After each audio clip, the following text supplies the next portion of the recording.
What's up, everybody? My name is Josh LaFleur with Late Start Piano. Today we're going to be going over this exercise I just played for you, and it's a variation on regular arpeggio playing. So with the regular arpeggios, we play the broken chords in order, right? So if you play a C major arpeggio, everything's in order. You just go up, C, E, G, and back down, C, E, G. This one's a little bit different because after you play the C, E, G, you go back to E, G, C. Okay. And this is really good for a few reasons, especially if you're brand new to the piano. First off, if you don't know what chords are, it's going to teach you about chords. So in this example I just used, we played C major, which is playing C, E, and then G together.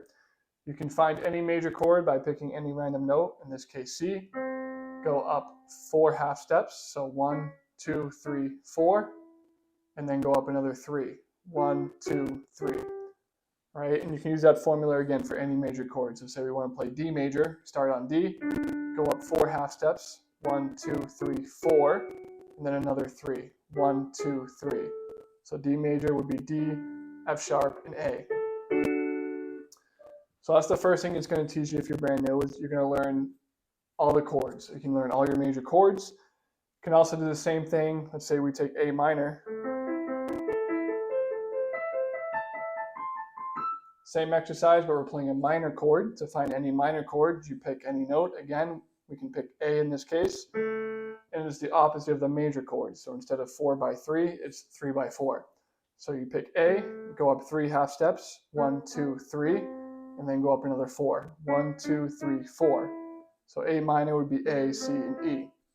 So that's the first thing that this exercise teaches you, is your major chords and your minor chords.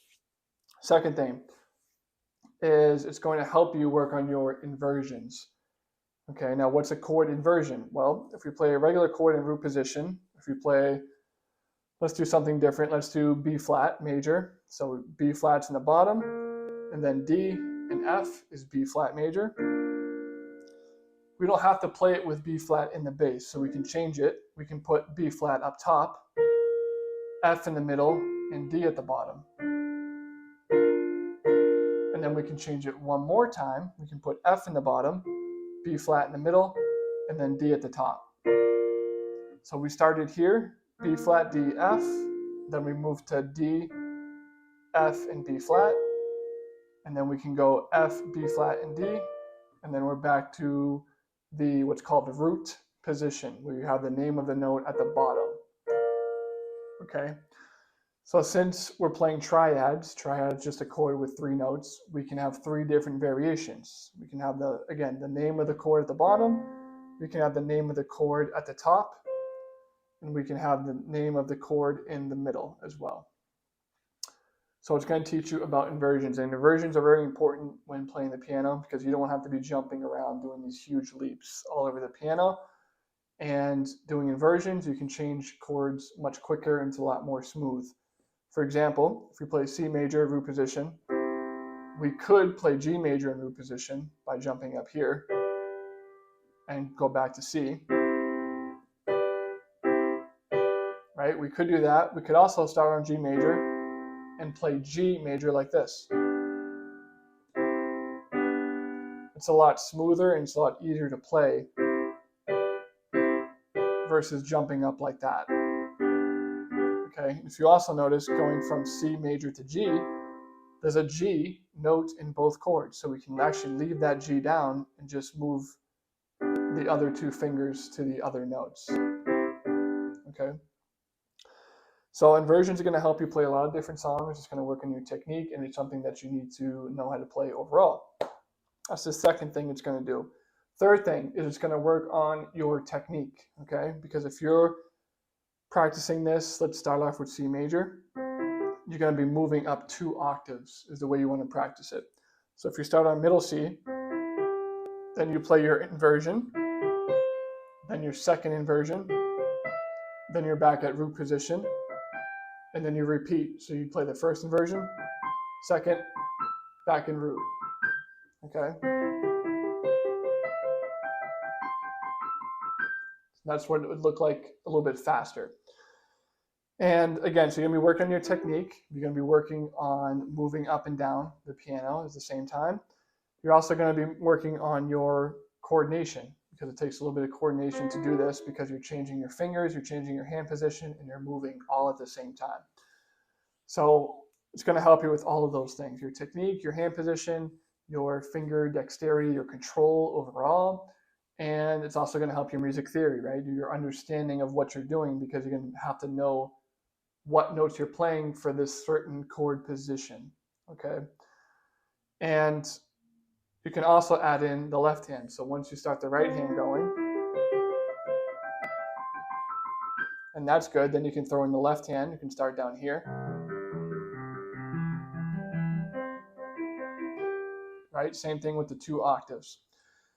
Now, one more thing I want to point out is, you might have noticed this already, but in the right hand, when we play C, E, G, we're using the thumb, the middle finger, and then the pinky for root position.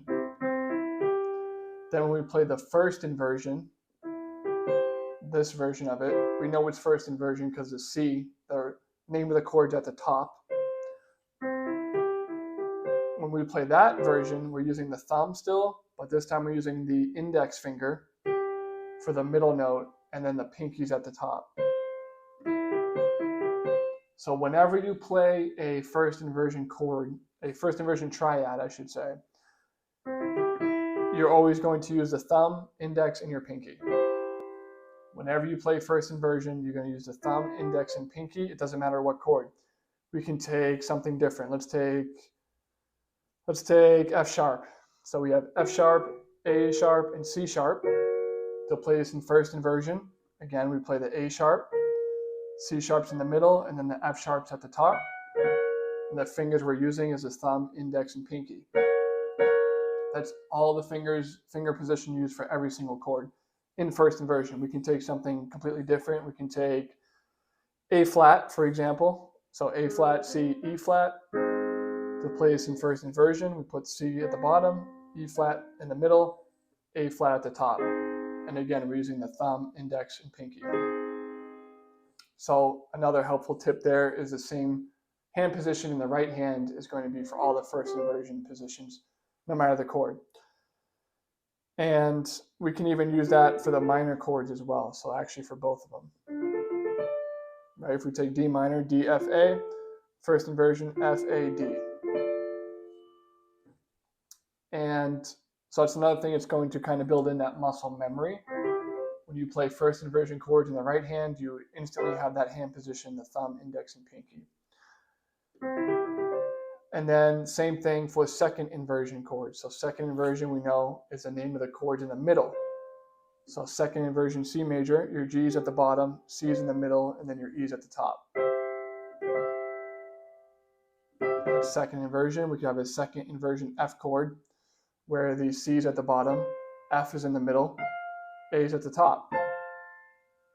We could also do this in, what's one we haven't tried yet? Let's do C sharp. So C sharp, we have C, E sharp, which is really F, and then G sharp. Second inversion, we have G sharp in the middle, C sharp, or G sharp at the bottom, C sharp in the middle, E sharp at the top. And again, that hand position is thumb, middle finger, and pinky. For all your second inversion chords, for major and minor, with the right hand, it's always going to be the thumb, middle finger, and the pinky, okay? So it's another thing we want to build into our muscle memory, is going to those shapes. Now, going over to the right hand is the opposite again, because remember, we have that mirror image. So the root position is the same. You still play the pinky, middle finger, and the thumb. Same with the right hand, right? Root position. But for the left hand, the inversions are different. So if we play a first inversion chord, we're actually going to be using our pinky, the middle finger, and then the thumb. So this is a first inversion C major, right? Because C is at the top. But the fingers we use are different. So for the left hand, for first inversion, we have pinky, middle, thumb at the top. first inversion with the right hand, we have E, thumb, index, G, and then the pinkies with the C that's at the top. All right, and then for second inversion on C major or any major chord with the left hand, we would use pinky, index, and thumb. So again, this would be second inversion with the right hand, thumb, middle finger, and pinky. Second inversion with the left hand is the pinky, index, and thumb. Okay. And again, this exercise is going to help you on a ton of different things, especially if you're brand new, especially if you're doing this on every single chord, all the triads you can play in all 12 keys. Okay, so you can start off with a major, start off with C major, just with the right hand, root position, first inversion, second inversion, back to root, and then repeat. Then once that's comfortable, you can try the left hand.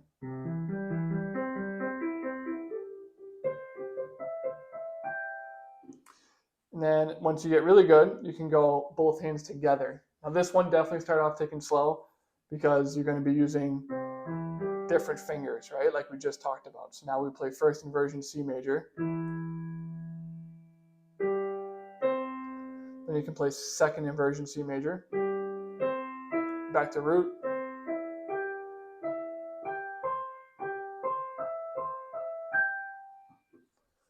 And then you're really working on your hand coordination because now both hands are doing something different. And you have to look at what you're playing to make sure you're playing the right chord.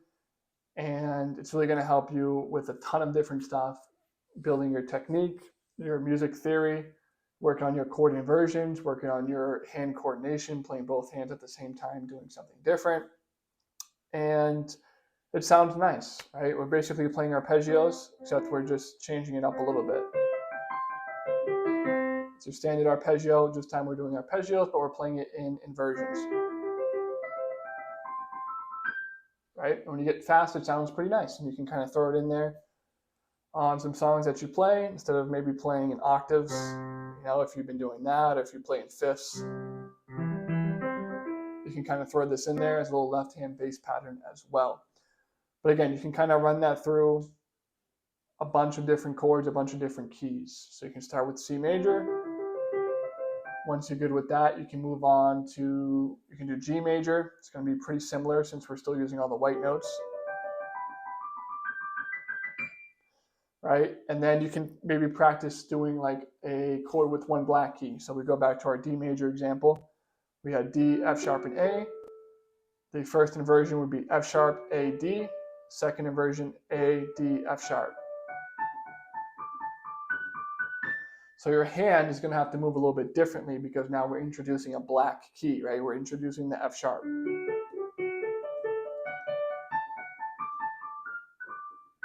So you can work on that as well, playing with the one black key. And again, you can do that in both hands, in the left hand as well as with the right hand. Then once you kind of get that group down, you can move on to two black keys. Okay, so say we take B major, we have B, D sharp, F sharp.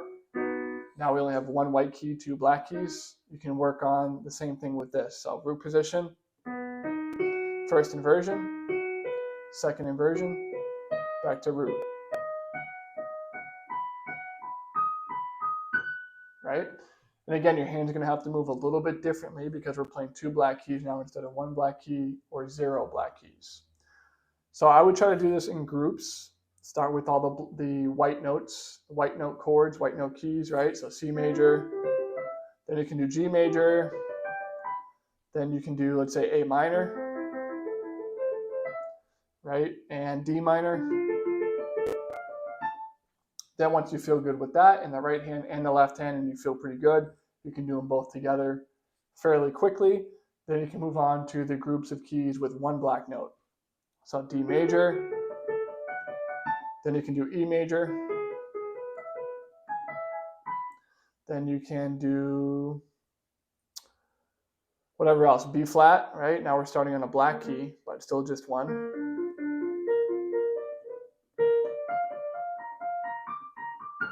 You can work on that kind of positioning as well.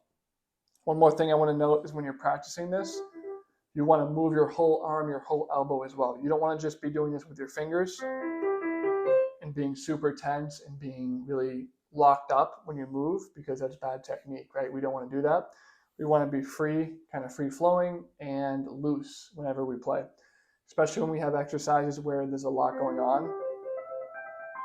We're moving quickly up and down and we're kind of changing hand positions quickly, right? Like in an exercise like this, we want to make sure we're staying really loose. We're moving the whole forearm, the whole elbow with the hand. What you don't want to do is something like this, where everything is really tight and you're only using your fingers. Your fingers are doing all the work. That's not what you want to do. That would look something like this. Your hand's going to kind of get that, like you're holding on like to a ball for dear life and you're super tight.